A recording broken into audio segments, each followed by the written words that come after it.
isa yoo deemurraa tolu isa yoo lolurraa koru jabaa lammii keessaa eebbaan dhalatee guyyaa keessa itti ka'e itti ol ba'e tabbaa fi dachaa osoo hin nuffin waraana baachaa osoo hin kufin warra seenaa dabsan hubachaa itti dhalateeraa ilmi eebbaa guddichaa jedha. Nagaan isiniif haa ta'u kabajamtoota daawwattoota keenya Addis Miidiyaa Neetwork AMN Plus irraa qophiin kaaribuu keenya har'aa eegalee jira. Qophii kaaribuu keenya har'aatiin nama addaa tokko qabadhee isiniif jira. Namni kun eenyu laata jechuu dandeessu? Abbaa kitaaba kanaati. Walaleessaadha. Walaleessaa qofa immoo miti. Daldalaadha. Daldalaa qofas miti. Injiinara qofas immoo miti. Ogeessa fayyaati. Nama kana waliin guyyaa har'aa kan waliin isin barsiisa. Kaaribuu keenya hanga xumuraatti hordofaa. Yeroo gaarii. Kaaribuu jedheen jira. Kaaribuu jechuun baga nagaan dhuftanii. Ulfaadhaa. Yeroo keessan irraa gara AMN Plusitti dhuftanii nu waliin turtii taasisuu fayyadamoo ta'uu keessaniif guddaa galatoomaa isiniin jedha. Sinaaf filmeetis guddaa galatoomaa. Ulfaadhaa. Ilma eebbaadha. Ilma eebbaa kana eessatti dhalate meen dhalatee jedha. Bashaashaatti dhalate. Bashaashaatti dhalate. Bashaashaatti dhalate ilma eebbaa kun. Boqonnaa sadii yookaan afur ilma eebbaa ilaali. Si ibsa. Bareedee ilaala haa ta'u. Garuu mee Oromoon afaan duwwaa keessummeessu cuukkoo kana qopheesseera. Kana naa dhandhamaati. Shaayis buusee mee.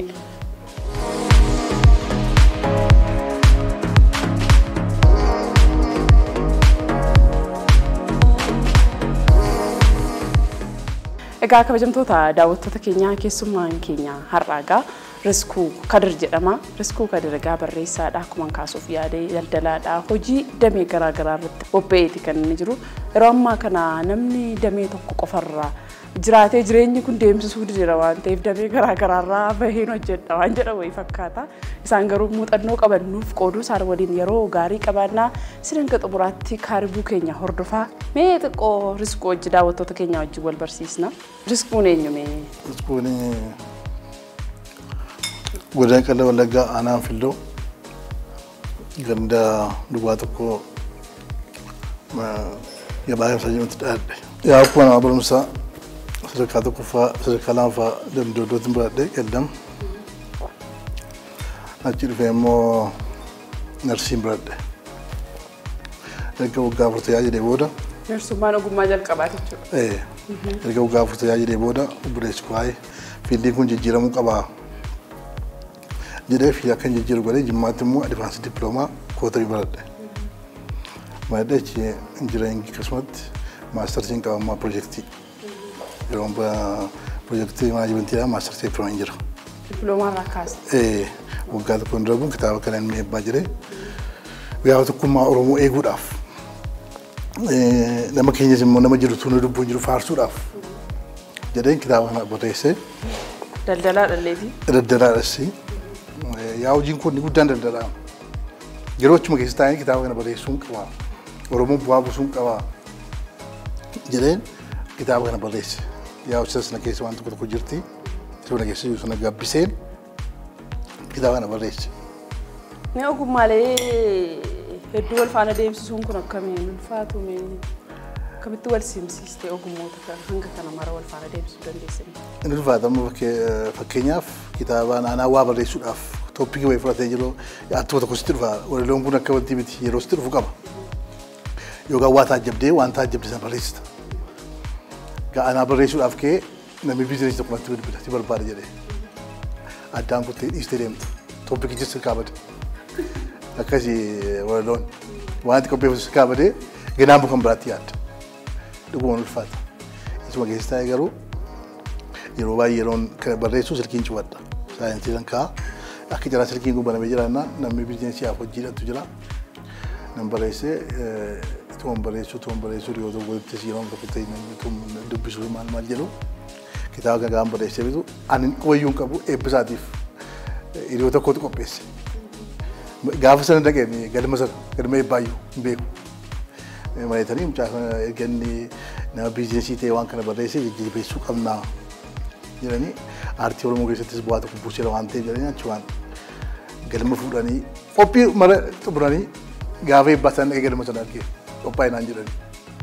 Sabooddee gaafatti yaadu an qarshii fi jedheen barreessine seenaa tokkoon dabarsaa Oromoodhaaf ofiifis nama jirus immoo Oromoo keenya goota keenya faarsineen beennu ituun jiruun goota keenya faarsa jedheen kitaaba kana barreesse malee bu'aa tokkoof miti. Qarshii sana qarshii birrii binee shaniif kun bishaan gaafa argamu odaanuu aanaa kootti dabarsee mana barumsaa amma ijaaramaa jira. Jalqabameera. Hojjettiin mee eebbaa jirame qabaatti gara fuulduraattis immoo ofii kootis jajjaba bal'isuudhaaf kaayyoon qaba.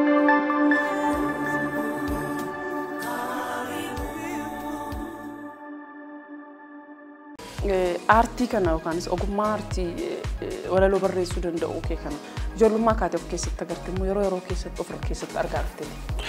Ijoollummaa kaasee miti. Ergan kolleejjii fixee narsii hojiitti bee booddee itoo hojjedhu baadiyyaadha bakki hojjedhu. Yeroo baay'ee baadiyyaa keessatti dabarsee waan ta'eef gaaf tokko taa'ee barreessee walaloo tokko faaraanaan jettanii dubaan naamattanii maqaa koo uumaa fakkeessuu yaaltanii hiriyaa tokko iddoo itti yaaltanii waan jaallee hin qabne faana gootanii jedhu. Maqaan koo kun seenaa koo jiru jaricha raadaatti meereessa jiru. Baay'een isaa HIV dhuma jiru jarichi faaraatti garuu abdii namaan jiru hin guddeesse. Akeekaaf kaayyoo koo lapheetti qabadhee maqaa arrabsuu naa kennu akka irraanfadhee akka irraanfadhu rabbiin kadhadhee jira. Tu gara konistiraakshiniitti dhufin dura moo gara konistiraakshiniitti dhuftee? Dakkituun dhufin. Ituun hin jireen hin baratin iyyuuti. Keen kana barreesse. Akka jiraatee waan sun harkaa mana kee nama wayii bira kaayina jira badee irraa fagaadheen deebi'een yeroo dhiyoo kana yeroo Oromoon ifa arge kanatti ituun ta'uu yaadi gunnaa dhufe. Maaliif hin barreessu jedhee osoon kolfuun bu'aa osoon boon kolfaa lammoo naaf aadaa ta'e baa waggaa hedduu turan taa'e rakkinni koo mul'atu muun yoo faca'e rakkoo gammachuu hin fitu lakkaa'e kan koo maaliif kenna maalaaf faallaa ta'e. Yeroon gammaduu barbaadu walii duraan ergitan albinaa qabu barbaadu akkuma duriitti yaadu maanni waan haaraa fidduu jedhanii na sosaachisu barbaadu. Maaliif gaa nama akka fedhii isaan taane bo'uu kolfuu yoo daa'im baane jedhee barreessa. Gaafa muummichi ministeeraa ituun gubadhuun yaa uummata kolfa jedhe sanani barreesse. Osoon kolfuun bu'aa osoon boon kolfaa lammanuu anaaf aadaa ta'e baa waggaa hedduu turamee taa'e moo rakkinni koo mul'atu moo ni faca'e jedha. Rakkoo gammachuu hin fitu lakkaa'e kan koo maaliif kenna maalaaf faallaa ta'e. Gaafa yeroo isaa gammaduu barbaadu walii duraan ergitan albinaa qaruu barbaadu. Akkuma duriitti yaadu maaliif waa fidduu jedheen sodaachisuu barbaadu. Maaliif gaa nama akka fedhii isaa yoo hin taane bool kolfuu yoo daa'im baane jedha. Yeroon kolfu ilkaan maanaa yaa jira. Yeroon boo ilkaan koon inni kolfaa jira.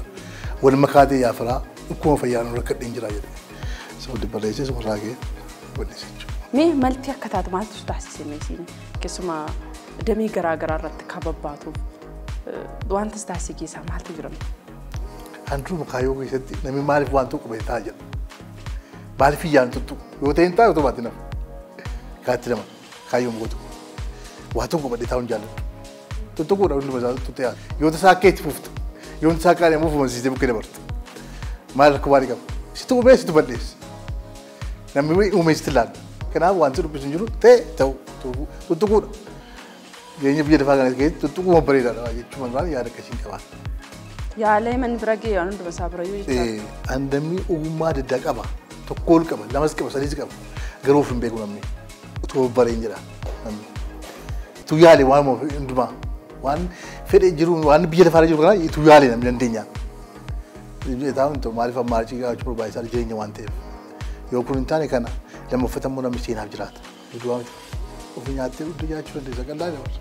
Ittiin tokko nyaatte seenaa daa'immoo amma daayitiin jedhanii tokko fixuun iyyuu affeeramu. Nama ofii miti kan jiraattu seenaaf jiraata. Wanti guddaan. Kanaaf seenaa moo seenaa ta'uuf iyyuu maaliif waan tokko wanti teessu? Maaliiftuu maltiin goone?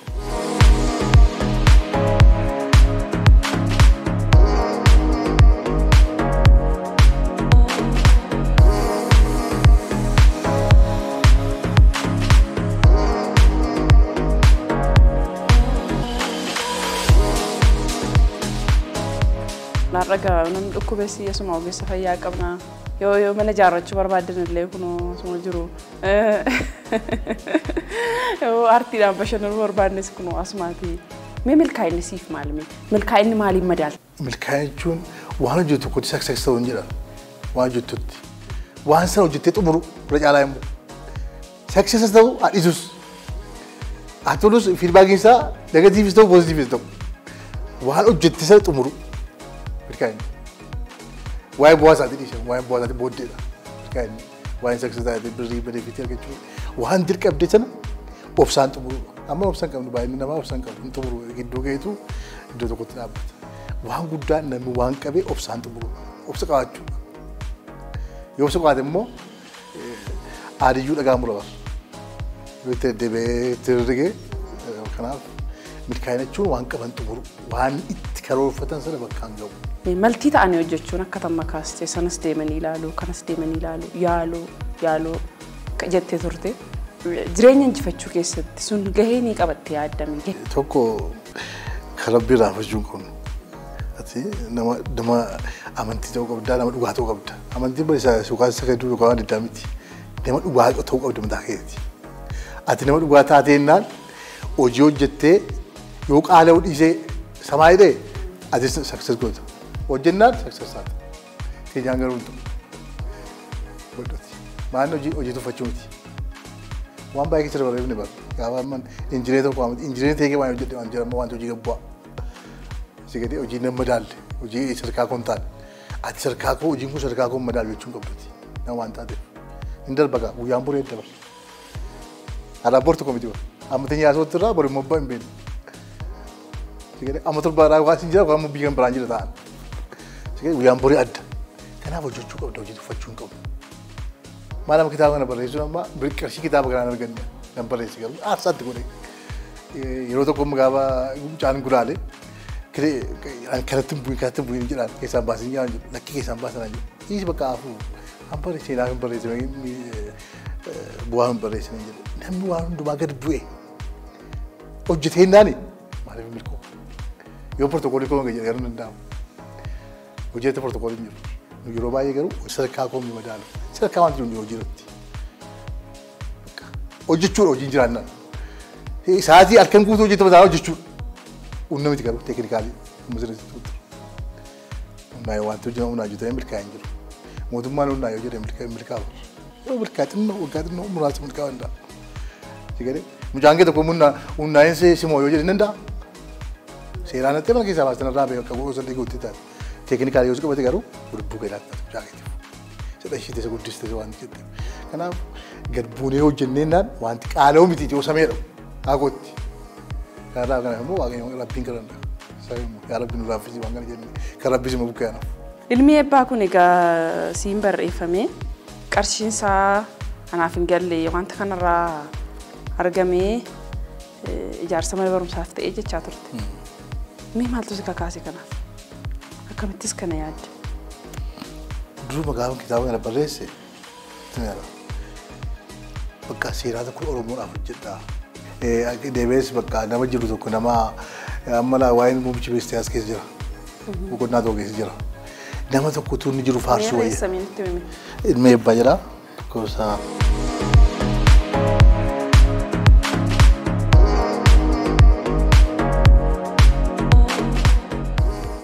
Ilmi eebbaa lakkoofsa 22 lagi. Gaafa achi jalqabu ka'umsa kee yaadadheen argana namummaa waa'ee kee dubbadheen daa'ima waggaa 7 isaa eebbiftee jedha. Dubbii dubbisi.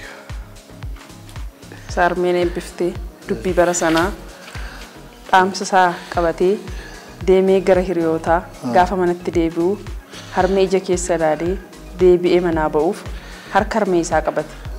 Harmeenis ilma ishee ofitti qabdee mataa isaa keessa sukkuumaa ilma koo ati mootii taata. Akka garaakos naaf taataa jetteen. Jetteen jedha. Kitaaba kana kennaa gootee mana barumsaatiif kennitee jirta. Godina kamiif kennitee mana barumsaa sunoo maalirra jira ijaaramuu jalqabee jira qarshiin kun guutummaatti achi deemee raamee nutti mikan.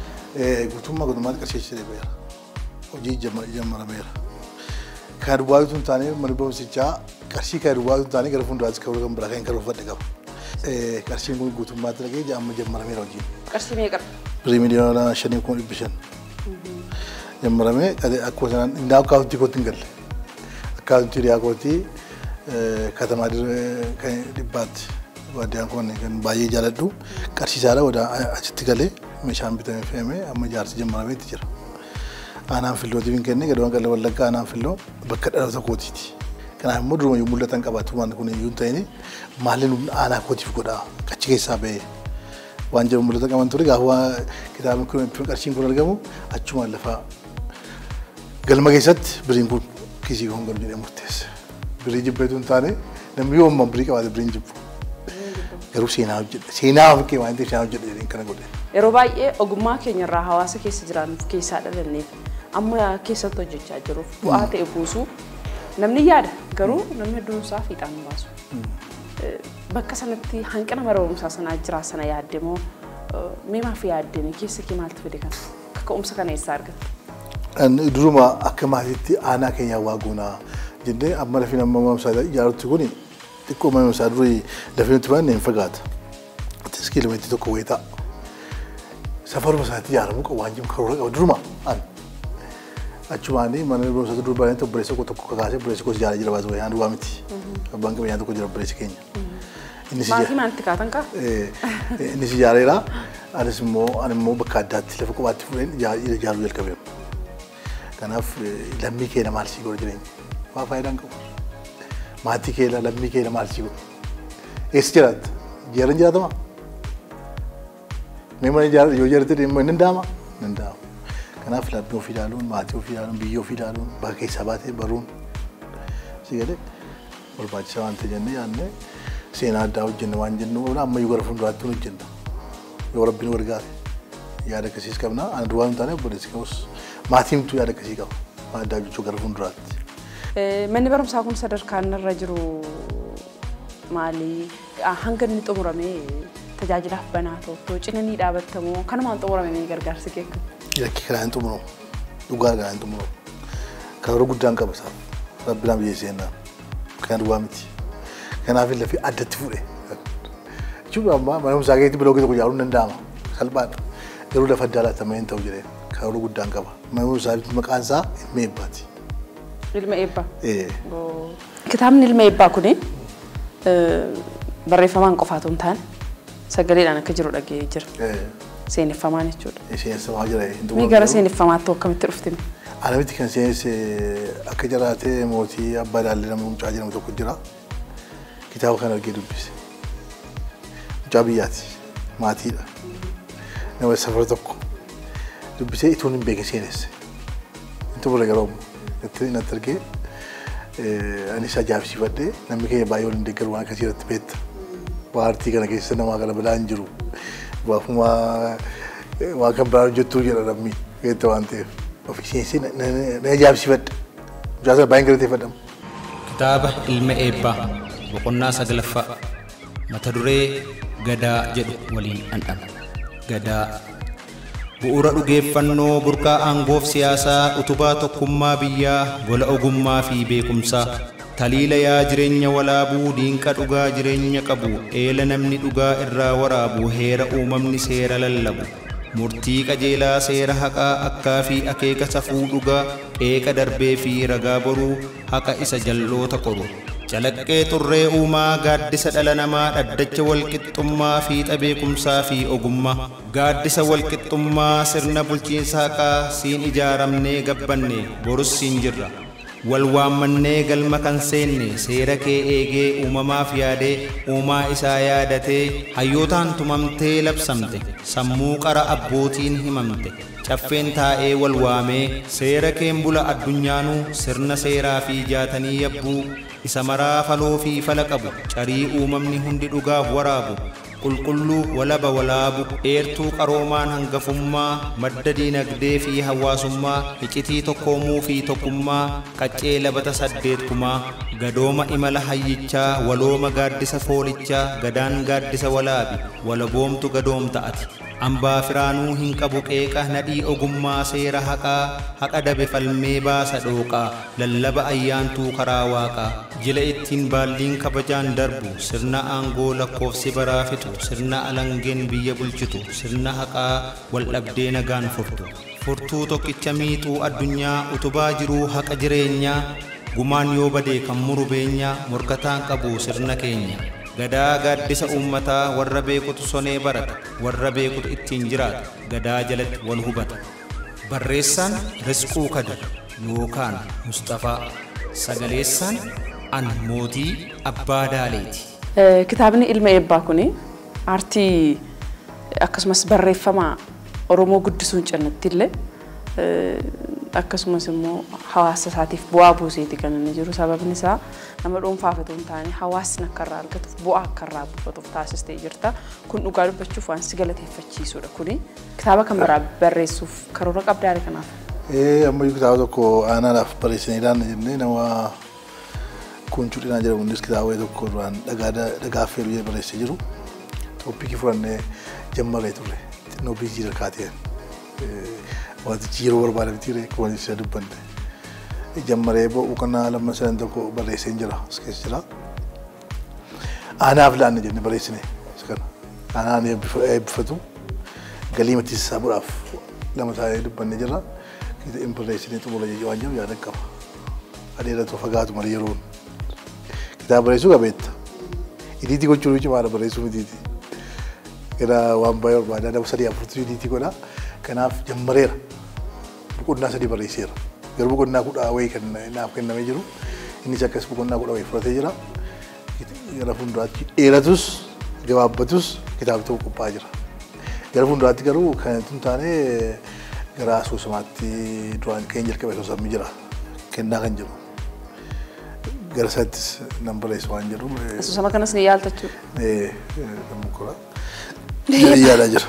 Baay'ee namatti tolamee gara xumuraatti gorsa kanan qabaa namoota hojjetanii guddachuu barbaadanis gara aartiitti dhufuu barbaadanis ogummaa damee garaa garaa keessa seenuu barbaadanis kanan gorsa kan jettu yoo jiraate carraan sii kennaa. Wanti inni dhaamu yaaluudha jedha. Waan biyya lafaarra jiru yaaluudha. Yaaluu qarshiin gaafata hin gaafatu.